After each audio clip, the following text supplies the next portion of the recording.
All right, so I'm in this particular example, when you're writing off a customer, what's ending up happening is you're writing off somebody who you have previously allowed to go bad. At the time, in other words, you made an adjusting entry so that, I'm going to do a problem here, one sec, I'm going to use T accounts here. As far as when you write off somebody, you're looking at, I'll make it bigger here, you're looking at giving up on somebody that you had previously expensed.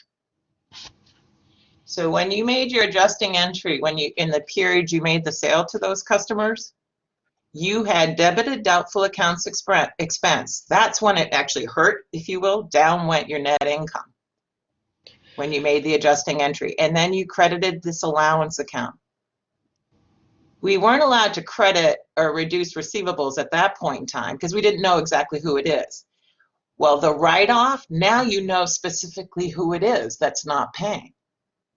So you can finally credit accounts receivable, Lynch or whoever the customer is. And what you do is debit your allowance account, making it less of a credit balance.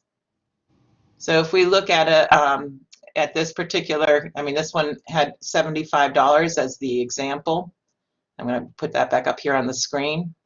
When you look at doing this particular one, what's happened is you are debiting for $75 the allowance for doubtful accounts and crediting, oops, sorry, I should show it here, debiting allowance for doubtful accounts and crediting accounts receivable.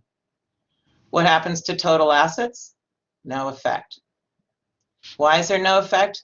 Well, that's because when you actually allowed for those customers to go bad, you didn't know who specifically, but you'd already expensed them.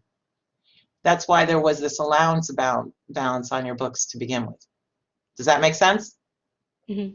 So your answer is no effect.